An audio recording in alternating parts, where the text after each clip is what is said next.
Thank you very much for being. Good morning, good afternoon, good evening, my dear students. You are welcome to this lecture, where we'll just take the basic knowledge on endocrine pharmacology. It's expected that this course you have done sufficient physiology on endocrine system, physiology of endocrine system, or that will form requisite for this case. And we will progress, having established the fact that your knowledge on endocrine physiology is sufficient enough for you to be able to comprehend the endocrine pharmacology. Yes, I will be taking you through this course. I'm expected that at the end of this course, you should be able to describe various types of glands, the hormones secreted, substances secreted, and also their pharmacological activity, and of course, how it is used in therapy. So, a student of a doctor of pharmacy by Prof.Sola Omodamiro, and the professor of pharmacology and the head of the department of pharmacology and toxicology, faculty of pharmaceutical sciences, Federal University Lokoja. I welcome you to this journey. I hope we have a good interaction together as we dig into the knowledge of endocrine pharmacology. The first question we will ask ourselves, what is a gland? That is very, very fundamental.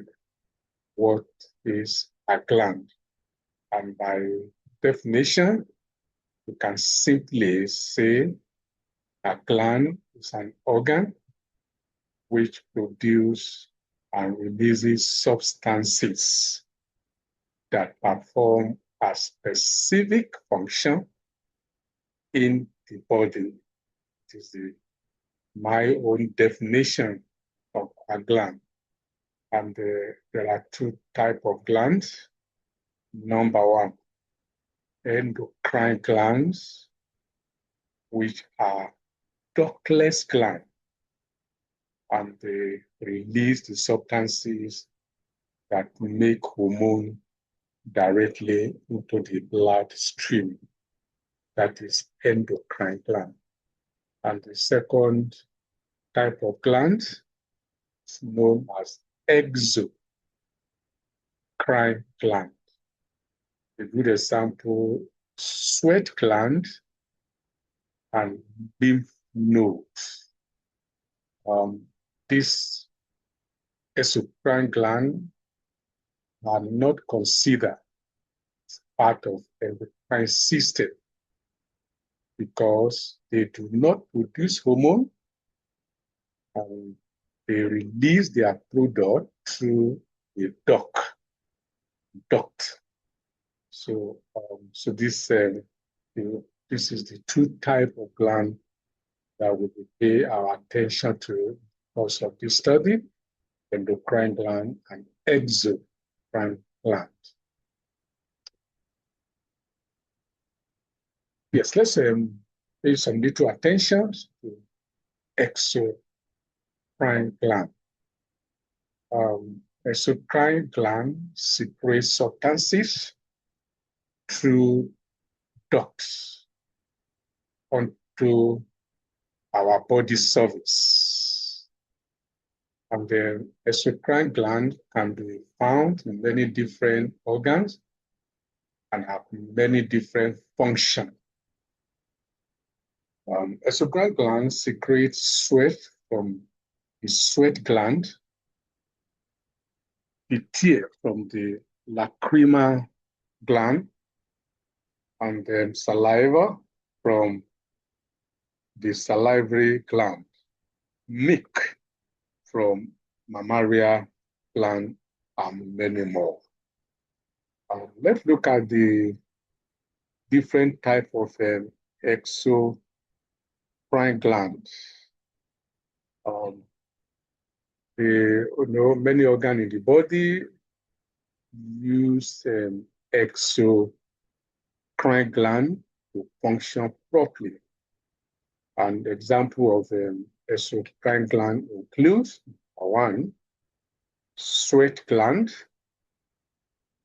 Sweat gland create and secrete sweat. The type of sweat gland called eccrine sweat gland. It covers almost entire body surface, and this sweat gland produce clear, non-oily sweat that help control body temperature. So the second exocrine gland is a sebaceous gland. Sebaceous glands are also on skin, but they open into the ears follicles. Sebaceous glands secrete sebum, and sebum is an oily substance that lubricates and protects your ear and skin. The third exocrine gland is salivary gland. Salivary gland creates and secretes saliva, and the saliva help you chewing. They help us to chew, swallow, digest food. The fourth one is lacrimal gland. Lacrimal gland. Lacrimal gland are tears glands, and lacrimal glands are located above upper eyelid. They create and secrete a fluid that get into the eyes every time you blink. This fluid helps keep eyes moisturized. And the mammalian gland is the next one. Mammary gland produce milk. Of course, milk is nutrient rich and help protect babies developing, which actually serve as the immune system. We also have another exocrine gland called stomach gland. These glands in stomach releases enzymes that help break down food. They also help body absorb important nutrients. And of course, we have a pronant gland. The pronant glands are located in the first part of small intestine, and this is called duodenum. The pronant glands produce mucus that protect duodenum from stomach acid. They also help your body digest food and absorb nutrients. We also have the liver. That's going to be the last example of the exocrine gland, the liver and pancreas. They are exocrine gland too. Liver secrete bile through duct into gastrointestinal tract, and the pancreas secretes pancreatic juice through the duct into gastrointestinal tract. Having seen the different type of exocrine gland, let's see how the exocrine gland work. How the exocrine gland work. These glands, they are more of a glandular epithelium. And then they can be classified into three, depending on the way they release or secrete their product. The classification is based on the mode of secretion. The first classification of this gland, that is glandular epithelia, is merocrine. The merocrine, no part of the cell is lost with the secretion. An example is salivary gland. You can see they only secrete the saliva, their secretion, but no part of the cell is lost. So they are referred to as merocrine. And the second one is apocrine. The top of the cell is lost during the secretion. It's lost with the secretion. And a good example of this gland is mammary gland. This is part of the top of the cell. It's lost with the secretion. Then the third one is holocrine. In this, the whole cell detached from the secretion. And a good example is sebaceous gland. So the whole cell is detached from the secretion. That would be the few basic knowledge I would like you to know about the exocrine gland. Let's put our satellite now in endocrine gland. Endocrine glands, in endocrine gland, an organ that make hormones that are released directly into the blood and travel to the tissue and organ all over the body. That is uniqueness of the endocrine gland. It's an organ that make hormones that are released directly into the blood and they travel to another tissue and organ all over the body. So endocrine gland help control many body functions, including growth, development, metabolism, fertility.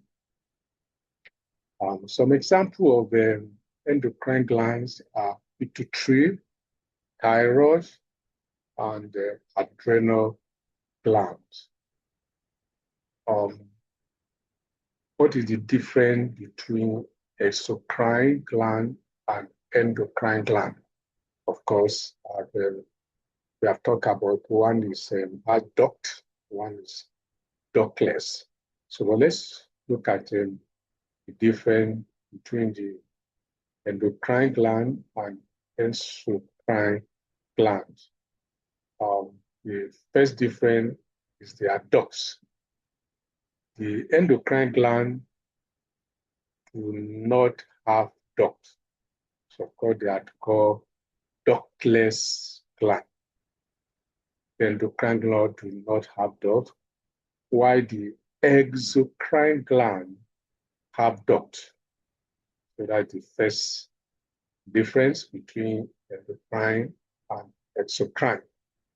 And then you also see differences in their secretory product, like the product they secrete, secretory product. That of the endocrine secrete hormones. They secrete hormone, but exocrine gland secrete sweat, enzyme, mucus, and sebum. But for endocrine gland secretes hormones, while exo secretes what they secrete is not actually hormone, but the sweat gland secrete sweat, the pancreas secrete enzyme, mucus, and sebum. The route of secretion is also another differences that we can itemize. The secretory gland releases it directly into the bloodstream, virtually reaching the target cell, that is endocrine. all their secretory products, they are released directly into the bloodstream and to be transported to the various organ or target organ. While that of the exocrine glands, the secretory products are released to an internal organs or the external surface through a duct. So these are the differences that as a student was master these differences. Example, these glands, that is thyroid gland, parathyroid gland, pituitary gland, adrenal gland, salivary gland, pancreas, liver, Brunner's gland, and esophagus glands. So these are the example of exocrine gland, while that of endocrine is thyroid, parathyroid, pituitary gland, and adrenal gland. I hope it makes sense, and I hope you are following the lecture. Thank you for following. Yes, we are going to look at the feedback control of hormone secretion as something we call feedback mechanisms. Let's pick some few information and understanding from the feedback control of hormone secretion. The endocrine system is controlled by complex feedback mechanisms in which secretion of a hormone is turned on, that is stimulated, turn off, that is inhibited. So it can turn off, stimulated, it can also turn off, inhibited, depending on its concentration. Such feedback mechanism help the body maintain homeostasis. So that little to the right, little to the left, we maintain that kind of homeostasis. Homeostasis balancing. Okay. There are two types of feedback and control mechanism. They include negative feedback mechanism and positive feedback mechanisms. Let's look at negative feedback mechanisms. The negative feedback mechanism help to maintain homeostasis by keeping hormone level within a narrow range. In a negative feedback mechanism, high level of a hormone turn off further release of that hormone. And this usually occur in a stepwise pattern. The high concentration of the hormone signal back through the system to turn off production of the hormone or hormones that stimulate its release. And that is how we maintain homeostasis. The thyroid releasing hormone and thyroid stimulating hormone, thyroxine system, described in the section we are going to see in the section of hypothalamus is a classical example of negative feedback mechanism. The high level of thyroxine in the blood signal the hypothalamus to stop releasing thyroid releasing hormone. Without thyroid releasing hormone, the anterior pituitary stop producing thyroid stimulating hormone. And without the thyroid stimulating hormone, the thyroid stop releasing thyroxine. And when thyroxine level drop below normal, the body signal the hypothalamus to turn on production of the thyroid stimulating hormone. The thyroid stimulating hormone signal the pituitary to release thyroid stimulating hormone. The thyroid stimulating hormone then stimulates the thyroid to produce thyroxine. very interesting. This is how the concentration of this hormone is being regulated through what we call negative feedback mechanism. You can see this picture or this illustration on the right side of the slide. This is the external condition, positive, or negative, depending on the concentration of this hormone. So this is the hypothalamus. The hypothalamus is found in the brain, and from there the hypothalamus releases hormone, okay, and then that acts on the anterior pituitary hormone, and then they produce the tropical hormone, and then the endocrine will now release the hormone. So these have been checkmate to ensure that we do not have, we do not experience overproduction of this hormone. This mechanism by which this is being regulated in a homeostatic or negative feedback or it is being inhibited. I hope it makes sense. Thank you. Let's look at the positive feedback mechanism. Positive feedback mechanism produces a response that continues to increase in order to produce the desired effect. In this mechanism, the activity of our hormones signal the system to produce and release more of the hormone. An example of this positive feedback mechanism, the release response of oxytocin during the childbirth. The first contraction of the uterus signal the body to release oxytocin, and oxytocin travel to the uterus where it stimulates more contraction, and the contraction is signaled back to the body to release more oxytocin, which stimulate more contraction, and so on.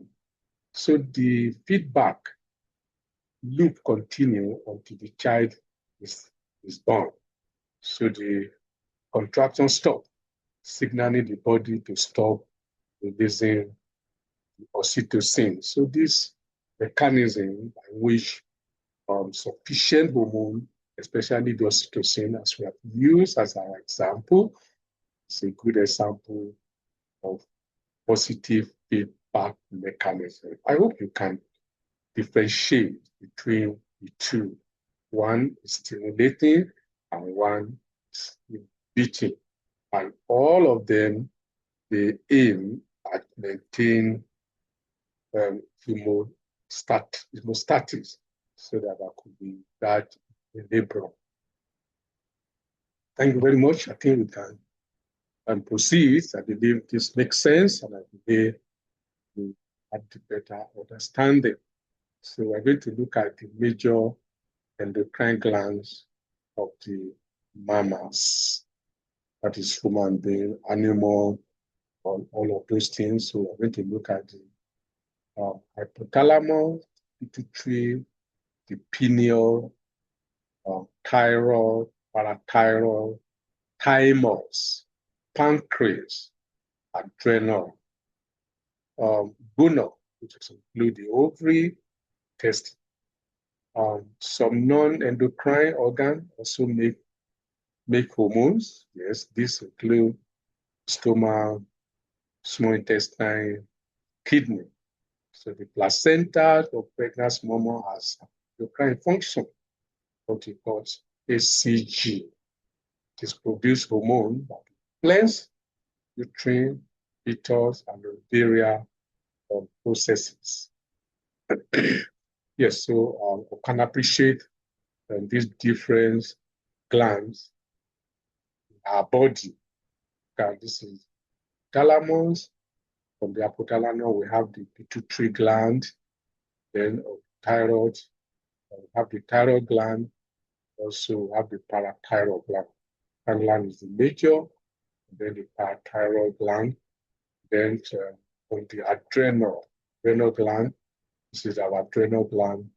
We also have the pancreas directly attached to the kidney, and then we have the ovaries, like the female ovary, and they also have the testes, the male. So these are the major glands in the body that produce hormone or produce that regulates most of the activity of the body, including metabolism and also survival, and also this structure of our brain, the pineal gland, and also the third, the ventricle, also the thymus. All of these, they are the gland. That, I believe that in your histology, you are acquainted with the functionality, even your anatomy of all of these. So we can proceed. Thank you. We look at them one after the other to see how we can describe them to an extent, then what are the hormones they actually produce. Let's look at the hypothalamus. Hypothalamus. So the hypothalamus is a small structure located near the base of the brain that play a key role regulating many body processes. The hypothalamus affects the endocrine system primarily through control of the pituitary gland via production of releasing hormone. This messenger are so named because they stimulate the release of hormone made in the pituitary. For example, thyroxine releasing hormone, TRH, is made and released by hypothalamus. The thyroxine hormones travel to the pituitary gland where it stimulates production of thyroxine or thyroid-stimulating hormone, TSH. The TSH, that thyroid-stimulating hormone, travels via the blood, the thyroid gland, where it stimulates production of the hormone thyroxine. This pathway summarized as follows. You can see the TRH, that is the thyroid releasing hormone from the hypothalamus. So the thyroid stimulating hormone that's act on the anterior pituitary gland, and then this will lead to the thyroid gland use the thyroxine. Very interesting. So this is how it links the hypothalamus to pituitary gland, especially the anterior pituitary gland to the thyroid glands, and then the hypothalamus produce thyroid releasing hormone, and then the thyroid will act on thymus to produce and then the thyroid produce the thyroid stimulating hormone that help the thyroid gland to produce thyroxine. Excuse me. Sorry. The hypothalamus also produces two hormones. The first one is vasopressin and oxytocin. Oxytocin that act directly on distant target organ. The vasopressin, also called antidiuretic hormones, ADH, and help the body to conserve water. Okay, oxytocin is critical during and after childbirth. It causes muscle contraction, uterus, and also stimulates milk, mother's breast, diagram.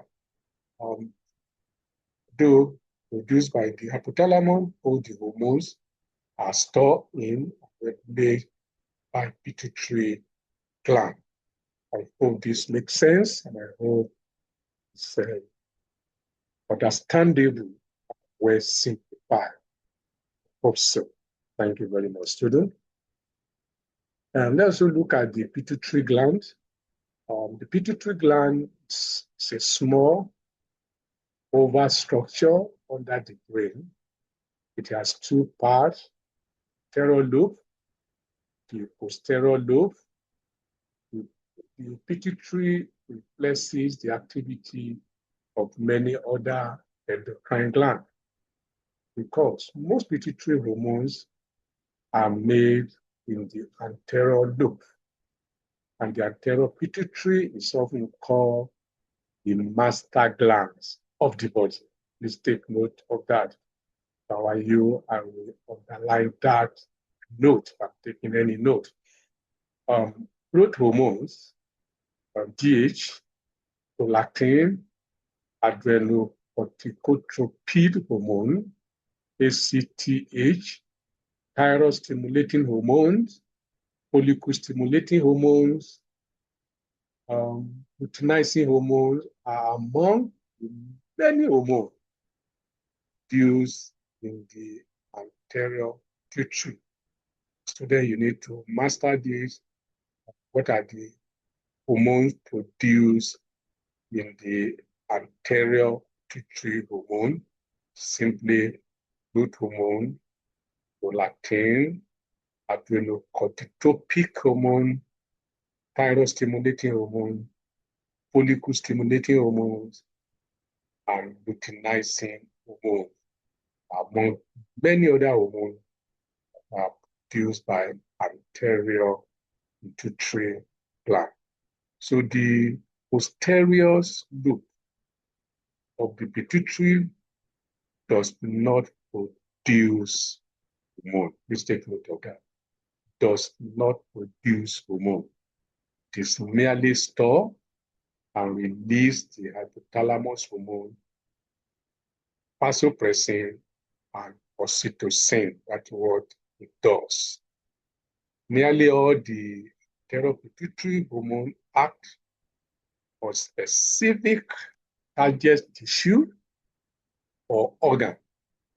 Prolactin control development, grow, and milk production of the mammalia gland.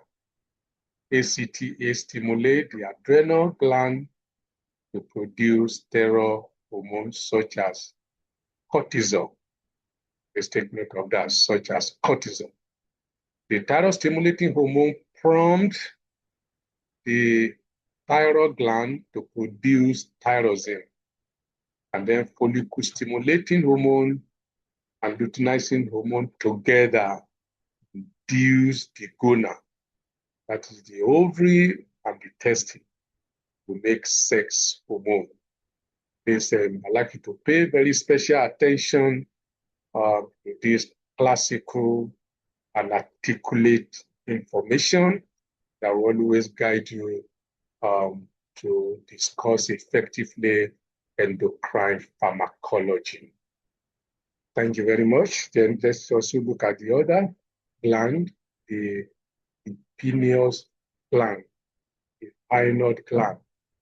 The pineal gland is a pear-sized endocrine gland located in the centers of the brain.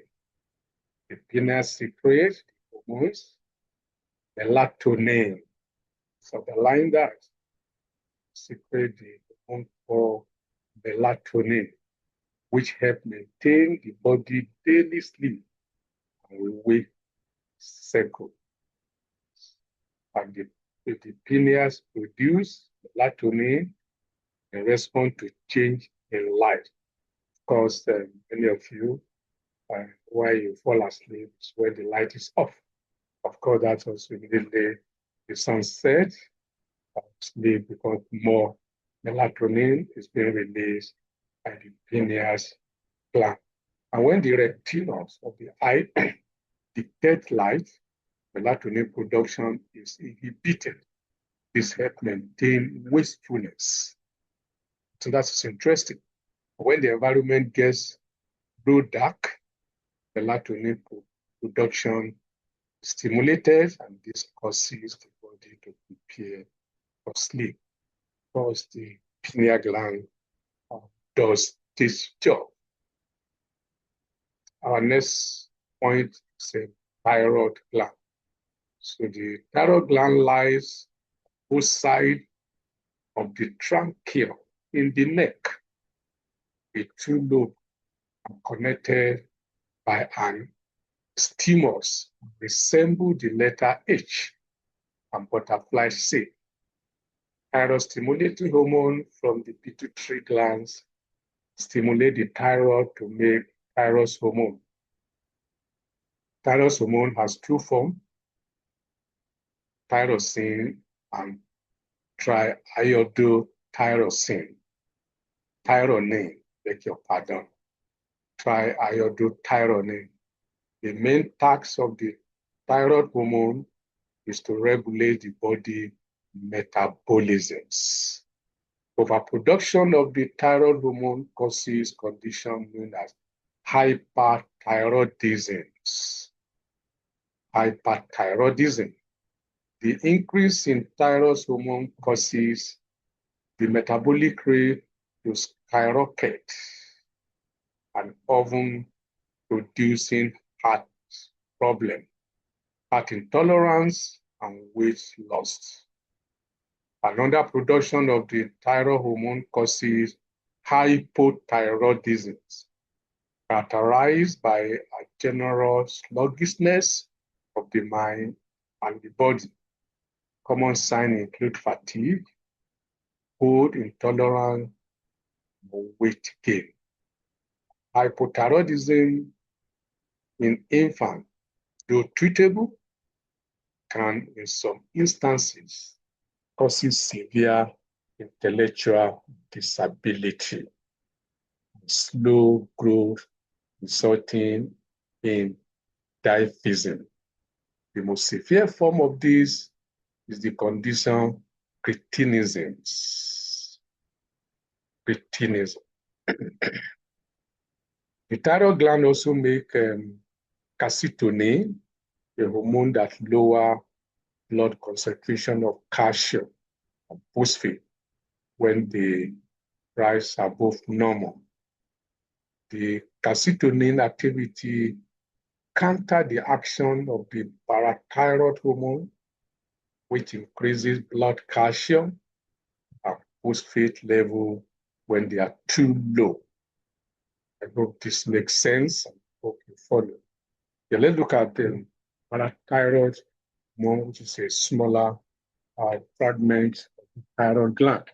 Parathyroid gland. The parathyroid gland are located next to or embedded within the thyroid gland. Human and other animals usually have 4 parathyroid glands. The glands secrete parathyroid hormone and also called parahormone, which increases calcium and phosphorus level in the blood when they fall below too low. Parathyroid hormone activity does counter that of calcitonin, which acts to lower calcium and phosphate level. Both parathyroid hormones and calcitonin are essential for maintaining normal calcium and phosphate level in the body. Overproduction of parathyroid hormone causes hyperparathyroidism, which generally induces non-specific symptoms such as fatigue, weakness, appetite loss, and severe cases can lead to kidney stone or osteoporosis. The disease involves tightening of the bone.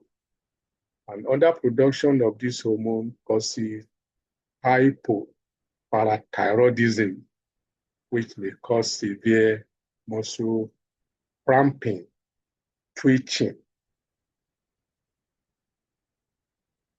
The next hormone, the next gland is the thymus. The thymus is a pyramid-shaped organ located in the chest, and the thymus is mainly a lymphoid organ. It is composed mainly of lymphoid tissue, and so it's part of the immune system.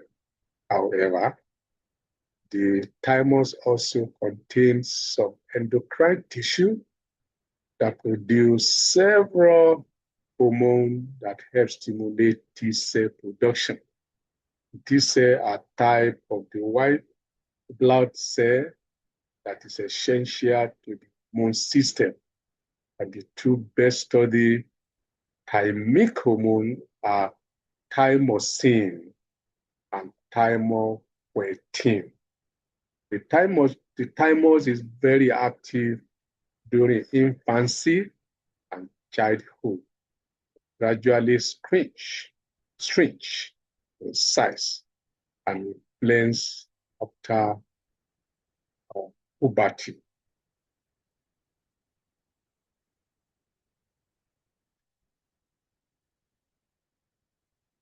Pancreas. The pancreas is a long, narrow organ located in the abdomen. The pancreas is part of both the digestive system and the endocrine system. In its endocrine role, the pancreas secretes the hormone, insulin, and glucagon, which regulate glucose level in the blood. Insulin and glucagon affect nearly every cell in the body because the regulation of the glucose is essential for cell to function properly. The action of each of these hormones counter that of the other. Of course, insulin works to lower blood glucose level when they are too high, whereas the glucagon works to raise blood glucose level when they are too low. And lack of insulin causes diabetic mellitus and common by potential vital illness, of course, you know. In the pancreas, insulin is produced by beta cell and glucagon by alpha cell. This is the major difference. One is produced by beta cell, one is produced by alpha cell. The insulin by beta cell, the glucagon by alpha cell. And the cell lie close together in cluster called the island of Langerhans, which are found throughout the pancreas. The island also include delta cell. This produces the hormone somatostatin. Somatostatin inhibits the activity of several hormones, including insulin, glucagon, growth hormone. Adrenal gland. The adrenal gland produces a variety of hormones that help regulate metabolism, blood pressure, as well as many essential activities. The adrenal gland lies on top of the kidney, and each gland consists of two regions, an outer cortex and then an inner medulla. And each region produce different types of hormones. So we need to understand the differences here. When stimulated by adrenocorticotropin hormone, the adrenal cortex makes steroid hormones, a group of hormones that are synthesized from cholesterol. Among the most important of these are cortisol, aldosterone, and then cortisol is critical for body stress response. It helps maintain blood glucose concentration, blood pressure through a series of complex processes.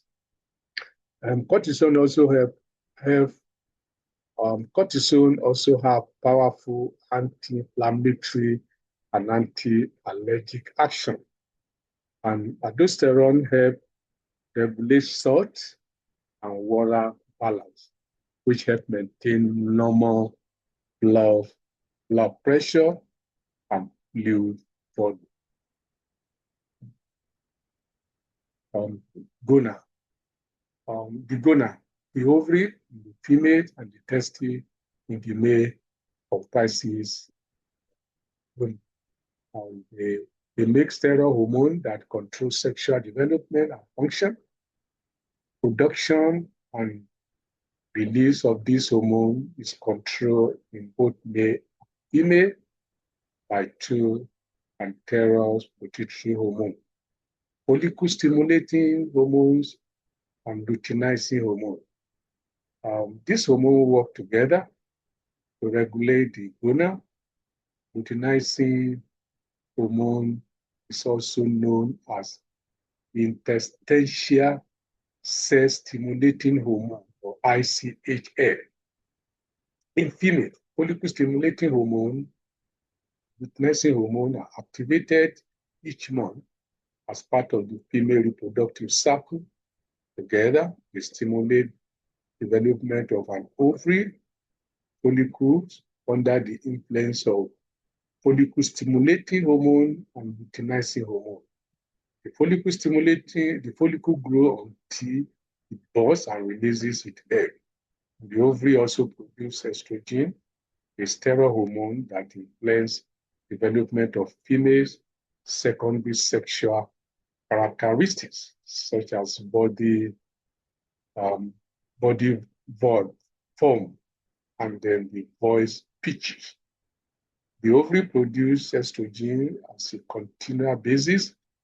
Though level rises and falls at different points during the female monthly reproductive cycle. During pregnancy, the placenta also produces estrogen. Thank you very much for the belief that we have an amazing time together, looking at the basic thing you need to know before you can understand the endocrine pharmacology. Is what we have just dealt with. I believe that this makes sense. Thank you for your time. Thank you for listening. I hope to see you again in our next class. Thank you.